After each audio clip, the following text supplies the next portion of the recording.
Okay, so here's something very interesting.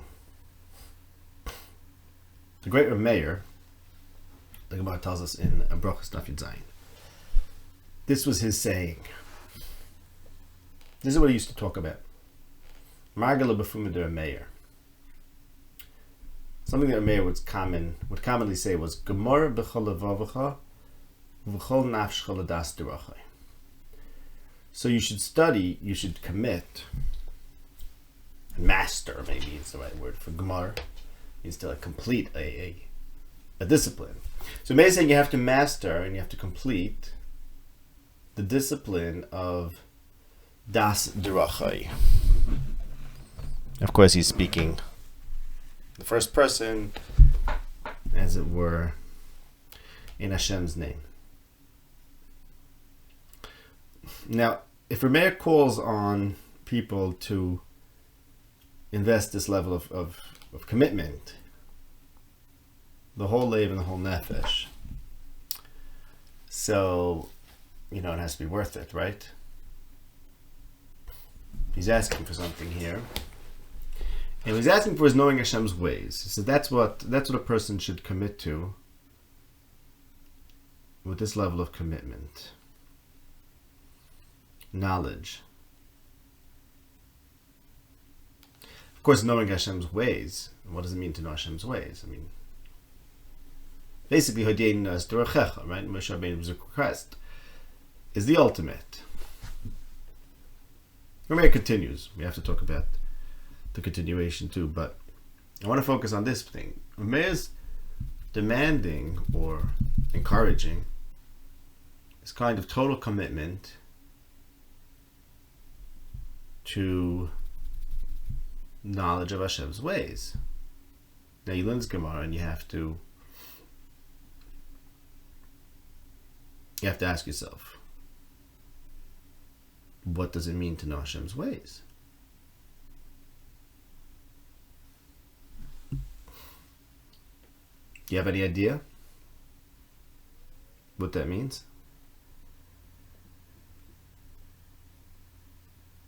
Do you have any idea why it takes that kind of commitment of kol leiv and kol nefesh?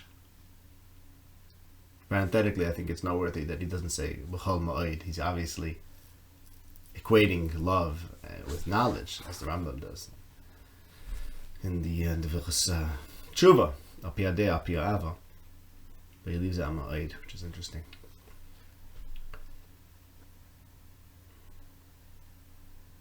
So what exactly is knowledge of Darchei Hashem? And why does Meir, the great Tanna Meir, demand this level of commitment and investment that he wants you basically to dedicate all your energy to that? It better be a good payoff. If Meir wants that kind of commitment, it must be something good that's going to result from it. So what is it? And how do you go about it? And by the way, where are the books about it? Forget about how you go about it. Who teaches it? Where do you learn it? Do you learn it from books? Do you learn it from thinking? Do you learn it from observing? Basically, this discipline that Meir insists is what you have to dedicate your fullest energy to. I feel like we have to start with, we're beginning to ask the questions, the pre-disciplinary questions almost, like, what is the discipline? Where do we find this discipline? We're not even up to studying the discipline. That's called Da'as Derachai, knowing Hashem's ways. Everyone can't just make it up. Whatever they think Hashem is up to, that's it. You don't have to commit with your whole heart and soul for that. That's just, everyone has their own idea of Hashem, which they got without committing heart and soul. Maybe they're just incorrect. Maybe they just don't have the full sense. He doesn't say, or Meir doesn't say to know God. He says to know his ways. So you have to think about that.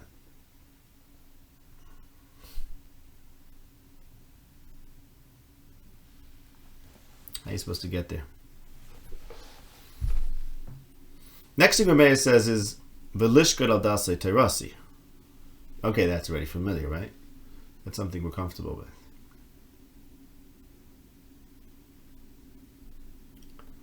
V'lishkar al dasei terasi. So, similar to Birchas Torah, actually, it says Yod Shemecha v'loim de sarasecha lishma, right?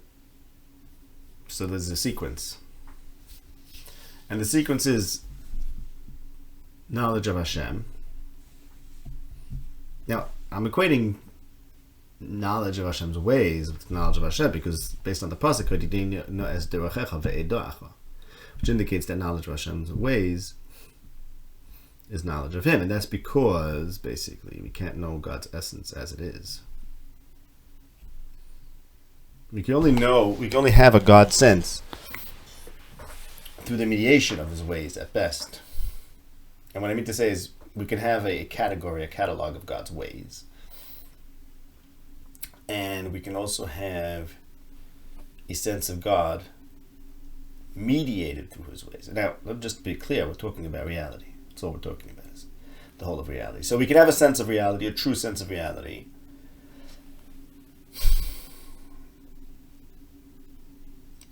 And then we could have a true sense of God as He's reflected in reality. Those are two different things, I think. Yes, sure. Now, to be clear, the true sense of reality requires God. But which I mean to say that if you don't understand the center of things as being God, then you won't have a true sense of reality. But you don't have to have an accurate sense of God reflected in His reality to have das drachov per se. But through das drachov, you can get to das, God.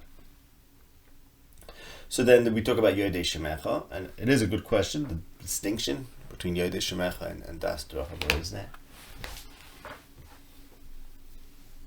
But the two steps are similar in Rameir's saying and in Birchas Torah. Knowledge, and then studying the Torah. And it's interesting how Rameir talks about lishkar al dasei terasi. It doesn't even say mastering the Torah. What you have to master is knowledge. You have to attain this state of enlightenment called das. And apparently you could complete that, because he says Gemara. And then when it comes to the Torah, he says you have to be shaken on the doors of the Torah.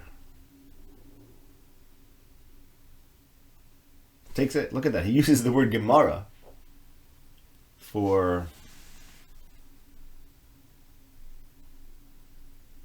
das, not for what we call Gemara, not for Torah. For Torah, he talks about being dedicated and always attending the doors or trying to knock on the doors of Torah. So that's Torah, according to Rameir. It's something that you can seek. It's not something to master. You know why? That's because Rameir, the Gemara says, they didn't paskin like Rameir because no one could. He was the wisest of his generation, but he was able to prove anything. He could say that he can prove that Tameh is Torah, he can prove that Torah is Tameh. That doesn't mean he was a good sophist. That's not what it means. That's not what it means. It means that he knew that Torah begins where Das ends.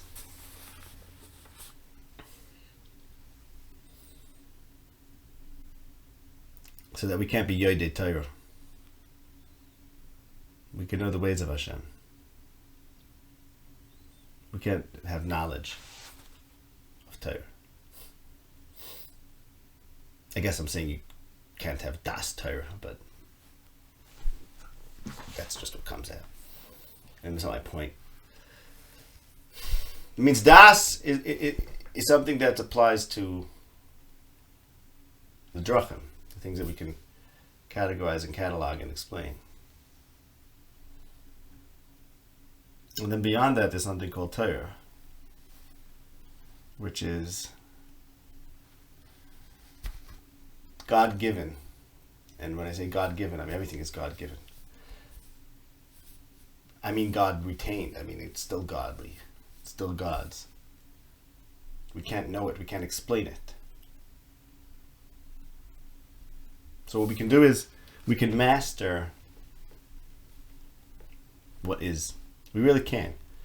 And that's if we commit with lev and nefesh to know God's ways. We can master them, apparently.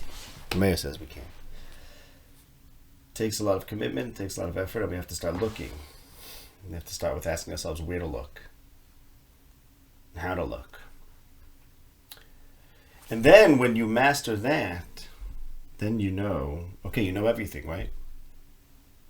But then there's a Torah. There's a Beis Medrash. So you knock on the doors of that Beis Medrash. The Beis Medrash doesn't catalog or categorize God's ways. You're not going to find that book in the Beis Medrash, and you shouldn't. That's not what the Beis Medrash is.